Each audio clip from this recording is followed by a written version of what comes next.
ఆ devil గాడితో romance part 83. మాయా devil గురించి ప్రేమగా చెప్తూ ఉంటే రీతుకి రేణుకి మాయా డెవిల్ మీద ఎంత ప్రేమ పెంచుకుందో అర్థమవుతుంది. ఎప్పుడూ నవ్వుతూ చిన్నపిల్లల అల్లరి చేసి మాట్లాడే శామ్ మాత్రమే వాళ్ళకి తెలుసు. కానీ ఇప్పుడు మాయలో చాలా మార్పు వచ్చినట్లు అనిపిస్తుంది వాళ్ళకి. చివరిగా ఇప్పుడు ఆమె కళ్ళల్లో కనిపిస్తున్న కన్నీళ్లు చూసి ఎలా అయినా తన మూడ్ మార్చాలి అని. అబ్బో, శామ్, ఏమో అనుకున్నాం కానీ లేదు అనుకుంటుంటేనే డెవిల్తో లవ్లో బాగా పీకల్లతో పురిగిపోయినట్లున్నావుగా. అందుకే ఇప్పుడు కూడా నీ డెవిల్ గురించి చెప్తుంటే నీ బుగ్గలో సిగ్గు ఎంత బాగా కనిపిస్తుందో. చూడు ఎంత రెడ్డిష్గా అయిపోయాయో, రేణు అంటుంది రీతు. నిజమే శామ్, మనం కాలేజీలో ఉన్నప్పుడు అసలు ప్రేమ గురించి ఏమీ తెలియనట్లు ఉండేదానివి. కానీ ఇప్పుడు డెవిల్ని తలుచుకోగానే ఏవేవో చెప్పేస్తున్నావు. నిజంగా నాకు చాలా హ్యాపీగా ఉందిరా. అసలు డెవిల్ అంటే ఎంత భయపడేవాళ్ళం, కానీ ఇప్పుడు అతను లేకుండా నువ్వు ఉండలేవును అని చెప్తుంటే నాకు చాలా సంతోషంగా ఉంది. నీ లైఫ్లో మళ్ళీ ఇంత సంతోషం వస్తుందని నేను అనుకోలేదు. నువ్వెప్పుడు ఇలాగే డెవిల్తో హ్యాపీగా ఉండాలి అంటుంది రేణు. అవునే, ఇంతసేపు అడగడం మర్చిపోయాను. మీ ఫ్యామిలీ అంతా ఎక్కడున్నారు అని అడుగుతుంది రీతు. అరుణ్ రీతుల సంగతి పూనం గాని అరుణ్ గాని చెప్పకపోవడం వల్ల మాయకి ఇంకా వాళ్ళ సంగతి తెలియదు. అందుకే మామూలుగానే అడుగుతుంది అనుకుని ఇక్కడే హాస్పిటల్లో రోహన్ దగ్గరే ఉన్నారే. నైట్ నుంచి వాళ్ళంతా ఇక్కడే ఉన్నారు. నేను డెవిల్ మాత్రం మార్నింగ్ వచ్చాం. నువ్వు కూడా ఇక్కడే ఉన్నావు కదా, వస్తేరా అంటుంది మామూలుగా. అరుణ్ని చూడాలి అని అనిపించినా అదే మాట కోసం వెయిట్ చేస్తున్నా కూడా మీడియా ఉందని ఆలోచిస్తుందండి రీతు. మాయ కూడా అదే గుర్తు వచ్చి ఇప్పుడు వద్దురా, రేపు మార్నింగ్ రా అంటుంది. రీతు అలాగే శామ్, షూర్ మార్నింగ్నే స్టార్ట్ అవుతాను, అక్కడికి వచ్చాక కాల్ చేస్తా అంటూ ముగ్గురు ఒకేసారి బాయ్ చెప్పుకొని కాల్ కట్ చేస్తారు. వాళ్ళతో మాట్లాడాక పొద్దున నుంచి పడుతున్న టెన్షన్కి కాస్త రిలీఫ్గా అనిపిస్తుంది మాయాకి. ఎలాగో బయట ఉంది కాబట్టి డెవిల్ అక్కడికి రీచ్ అయ్యాడో లేదో, అసలు అలా ఉన్న పలాన్న తనని అక్కడ వదిలేసి ఎందుకు వెళ్ళాడో కనుక్కుందామని అతనికే కాల్ చేస్తుంది. కానీ ఆ టైంకి డెవిల్ ఫోన్ నాట్ రీచబుల్ అని వస్తుంది. సిగ్నల్ వచ్చాక మెసేజ్ చూసి తనే కాల్ చేస్తాడులే అనుకుంటూ మళ్ళీ లోపలికి వస్తుంది మాయా. అప్పటికే జాహ్నవి వాళ్ళు రోహన్ని ఉంచిన రూమ్ నుండి బయటకు వచ్చేసి చాలాసేపు అయి ఉంటుంది. మామ్, రోహన్కి ఎలా ఉంది, డాక్టర్ ఏమైనా వచ్చారా అని అడుగుతుంది. అప్పటికే వాళ్ళంతా అజిత్ ఫాదర్ వసంత్నే అదంతటికీ కారణం అని రోహన్ చెప్పేసరికి దాని గురించే టెన్షన్గా ఆలోచిస్తూ ఉంటారు. మాయాని చూశాక ఆ విషయం ఎలా చెప్పాలో అర్థం కాక పూనంనే ముందుకు వచ్చి చెప్పబోతూ ఉంటే, మా ఇప్పుడేమొద్దు, మనం డైరెక్ట్గా అజిత్ గారితో మాట్లాడవచ్చు. మాయ ఇంకా టెన్షన్ పడుతుంది, నా మాట విను అంటూ మెల్లిగా చెవిలో చెప్తాడు అరుణ్. ఇప్పటికే మాయ చాలా టెన్షన్గా ఉంది కాబట్టి పూనంకి కూడా అదే నిజమని అక్కడితో ఆగిపోతుంది. రోహన్కి తెలివి వచ్చి బాగానే ఉన్నాడని లోపల డాక్టర్స్ చెక్ చేస్తున్నారని చెప్పడంతో మాయ కూడా రిలీఫ్గా ఫీల్ అవుతుంది. వెంటనే అదే విషయం డెవిల్కి మెసేజ్ పెడుతుంది. కార్తిక్ వల్ల అవ్వకపోయేసరికి డైరెక్ట్గా డెవిల్ని రంగంలోకి దిగి వాళ్ళ కంపెనీ పిఆర్ టీంతో మాట్లాడతాడు. అతి కష్టం మీద సెంట్రల్ మినిస్టర్ రిక్వెస్ట్తో ఆ రోజు ఈవినింగ్కి ఆ న్యూస్ అంతా కూడా కామప్ అయిపోయేలా చేస్తాడు. ఇంకా గొడవలో పడి మాయా మెసేజెస్ చూసినా కూడా తనకి కాల్ చేయడం డెవిల్కి అస్సలు కుదరదు. వసంత్కి హార్ట్ అటాక్ వచ్చినట్లు అనుకి, బామ్మకి, కార్తిక్కి చెప్పకుండా దాచిపెడతాడు డెవిల్. తెలిస్తే ఖచ్చితంగా బామ్మ కూడా తను ఉండగానే కొడుకు ఏమైపోతుందో అని బెంగ పెట్టేసుకుంటుంది అని అందరి భయం. బాగా లేట్ నైట్ అయ్యాక డెవిల్ తన ఇంటికి వస్తే ఇక్కడ ముంబైలో న్యూస్ అంతా క్లియర్ అయ్యాక మీడియా అక్కడి నుంచి వెళ్ళిపోతుంది. అప్పుడే మాయ కూడా వాళ్ళ అమ్మ ఫోన్తో బయటికి వెళుతుంది. మనుషుల మధ్య దూరం ఉన్న మనసుల మధ్య దూరం లేదు కాబట్టి ఇద్దరు ఒకరి ఆలోచనలో ఒకరు గట్టిగా మునిగిపోతారు. ప్రతిసారి సంతోషంతో దగ్గరవుతున్న నెక్స్ట్ మినిట్ వాళ్ళ జీవితంలో ఎప్పుడూ కష్టాలు ఎదురవుతున్నాయి. కష్టాలు రావట్లా, రూపగారు పెడుతున్నారు. డాడీకి తగ్గిన ఆ తర్వాత వెంటనే నేను మళ్ళీ వెళ్ళి బుజ్జమ్మని నా దగ్గరికి తెచ్చేసుకోవాలి అని ఆలోచిస్తూ నిద్రపోతాడు డెవిల్. ఉదయం నుంచి కాల్ మెసేజ్ లేక డెవిల్ కాల్ కోసం మొబైల్ అలా చూస్తూ చూస్తూ తెలియకుండానే నిద్రలోకి జారుకుంటుంది మాయా. ముందు రోజంతా ఫోన్ కానీ మెసేజెస్ కానీ మాయాకి చేయకపోవడంతో లేచి లేవగానే నెక్స్ట్ డే మార్నింగ్నే కాల్ చేస్తాడు డెవిల్.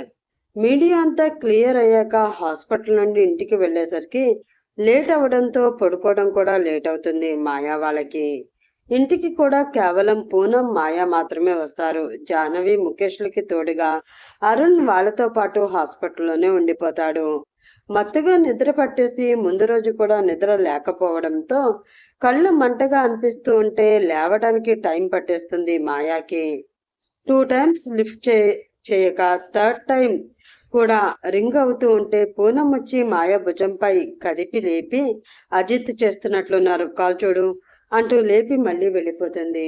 అంత నిద్రమత్తులో కూడా అజిత్ అనగానే ఉలిక్కి పడి లేచి కూర్చుని మొబైల్ పట్టుకుంటుంది మాయా. మళ్ళీ ఎక్కడ కట్ అయిపోతుందా అని కంగారుగా లిఫ్ట్ చేసి డెవిల్ అంటుంది ఏడుపు గొంతుతో.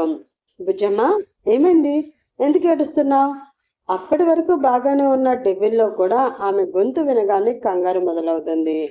అతని గొంతులో తేడా వెంటనే తెలిసిపోయి, లేదు, ఏం లేదు, నిన్నంతా మాట్లాడనే లేదుగా, అందుకే కోపం. కనీసం వెళ్ళాక ఒక్కసారి కూడా చెయ్యలేదు అంటుంది చిన్నగా ఏడుపు స్టార్ట్ చేస్తూ.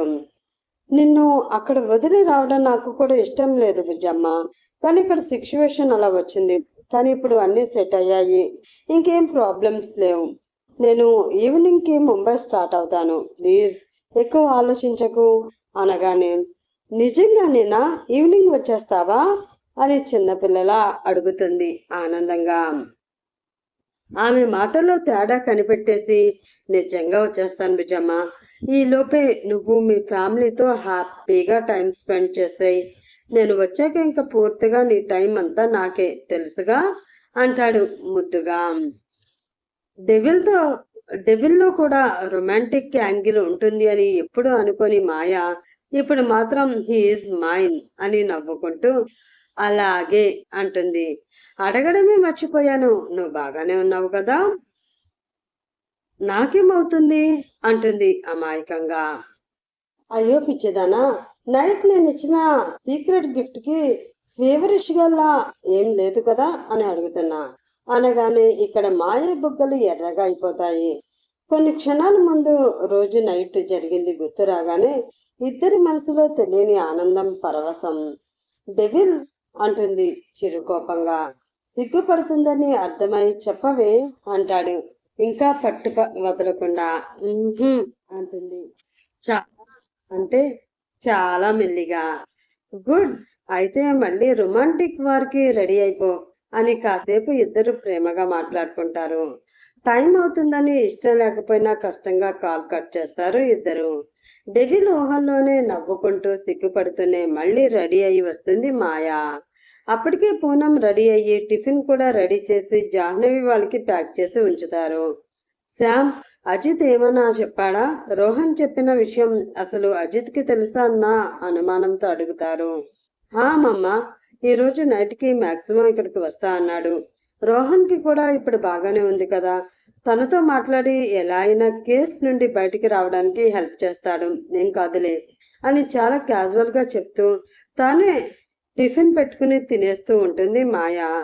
తనకి కావలసిన ఆన్సర్ రాక ఒకవేళ రోహన్ తప్పుగా అనుకున్నాడా అని అనిపిస్తుంది.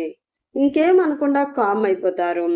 కాసేపట్లోనే మళ్ళీ ఇద్దరు హాస్పిటల్కి వెళ్ళిపోతారు.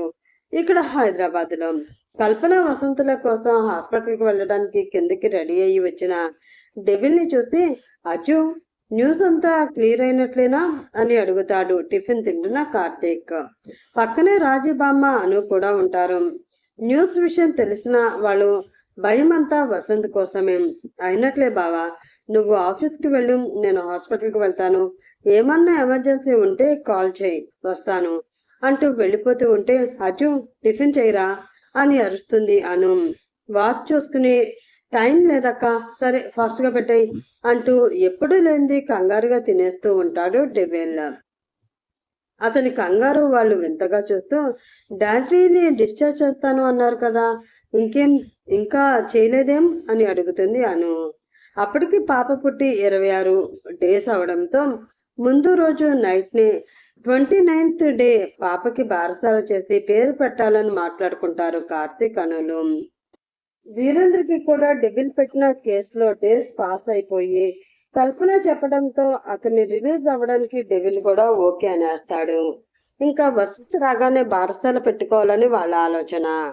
టిఫిన్ తినడం అయిపోవడంతో డెవిల్ లేచి వెళ్ళాలి అనుకుంటాడు. అచ్చు, ఒక నిమిషం నీతో కొంచెం మాట్లాడాలి అంటుంది అను. ఏంటి అన్నట్లు చూస్తే అను ఏమో చెప్పు అన్నట్లు కార్తిక్ వైపు చూస్తుంది. అడిగితే ఏమీ చెప్పకుండా కార్తిక్ వైపు చూసేసరికి ఏమైందో అని డెవిల్కి కొంచెం కంగారుగా అనిపించి, ఏమైందక్క, అంతా ఓకే కదా అని అడుగుతాడు. వెంటనే కార్తిక్, అదే అజ్జు, పాపకి బారసాల చేస్తే బాగుంటుందని అనుకుంటున్నాం అంటారు. ఈ సిచ్యువేషన్లో అవసరమా అని డెవిల్ అనేలోపే, అవును అజ్జు, కొన్ని రోజుల నుండి ఇంట్లో ఏవీ మంచిగా జరగడం లేదు. మీ పెళ్లి తర్వాత ఒక్క శుభకార్యం కూడా జరగలేదు. మనకి పురిటి మైలు కూడా ఉండిపోయింది. శుద్ధి స్నానం జరిగినా కూడా బారసాల జరిగితేనే మళ్ళీ ఇంట్లో దీపం పెట్టగలము.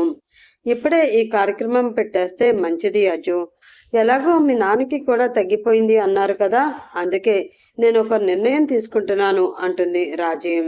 ఏంటి అన్నట్లు అందరూ ఆమెనే చూస్తారు. నీతోనే మాయతోని సత్యనారాయణ వ్రతం చేయించి అలాగే పాపకి బారసాల కూడా చేయించాలి. అది కూడా ఇవన్నీ మన ఊర్లో మన ఇంట్లో చేయిస్తే బాగుంటుందని అనుకుంటున్నాను. అందరం కలిసి అక్కడికి వెళ్ళిపోదాం, కొన్ని రోజులు అక్కడే ఉందాం. మీరంతా కంపెనీ విషయాలన్నీ కొన్ని రోజులు పక్కన పెట్టేయాలి. కాదు కూడదు అంటూ నాకేం చెప్పొద్దు. నువ్వు కూడా నీ జాబ్లో జాయిన్ అయినప్పటి నుండి సెలవులు ఏం పెట్టలేదు కదా, ఇప్పుడు పెట్టు. పెళ్లి తర్వాత చేయవలసినవి కూడా అలాగే ఉండిపోయాయి. ఊర్లో ముక్కులు కూడా ఉన్నాయి, అవన్నీ తీరిన తర్వాత ఏమైనా చేసుకోండి అని సీరియస్గా చెప్పి అక్కడ నుంచి వెళ్ళిపోతుంది రాజీ. వీళ్ళకి మెత్తగా చెప్తే అవ్వదు, ఇలాగే గట్టిగా చెప్పాలి. ఇంకా అక్కడే ఉంటే ఏదో ఒకటి చెప్పి నన్ను కూడా ఏమారుస్తారు అనుకుంటూ లోపలికి వెళ్ళిపోతుంది. ఇదేంటి బావా ఇలా అయింది అంటాడు డెవిల్ కార్తిక్ని చూస్తూ. కార్తిక్ అను చిన్నగా నవ్వుతూ, మాకెందుకో ఈ డెసిషన్నే కరెక్ట్ అనిపిస్తుంది అచ్చు. ఎందుకంటే మాయ ఇక్కడికి వచ్చినా కూడా మీడియాలో చాలా రచ్చ జరుగుతుంది కాబట్టి తనని ఇప్పుడు అందరూ వింతగా చూస్తూ ఉంటారు. అది తను తీసుకోలేకపోవచ్చు. దానికి బదులు మనం కొన్ని రోజులు సైలెంట్గా ఈ ఊరికి దూరంగా వెళ్ళిపోతే ఈ పల్లెటూరులో అంతగా ఈ విషయాలు ఏమీ తెలియదు కాబట్టి అందరూ ప్రశాంతంగా ఉండవచ్చు. మావయ్యకి కూడా ఇక్కడికి వస్తే అన్నీ తెలిసిపోతాయి. అదే అక్కడైతే ఎవరికి ఏం తెలియదు కాబట్టి జాగ్రత్తగా ఉండవచ్చు. అంతా సైలెంట్ అయిన తర్వాత మళ్ళీ కలవాలంటే అందరూ ఇక్కడికి వచ్చేద్దాం. ఆలోచించు నువ్వు కూడా అంటాడు కార్తీక్. అసలు డాడీకి ఈ న్యూస్ సంగతి తెలుసో లేదో, హార్ట్ అటాక్ కూడా సడన్గా ఎందుకు వచ్చిందో ఇప్పుడు కనుక్కోవాలి. ఏది ఏమైనా మాయా కోసమైనా ఇక్కడ నుంచి అందరం దూరంగా వెళ్ళిపోవడం మంచిది అని కార్తీక్ వైపు చూసి, నిజమే బావా, నేను ఆఫీస్లో లీవ్ అప్లై చేస్తాను.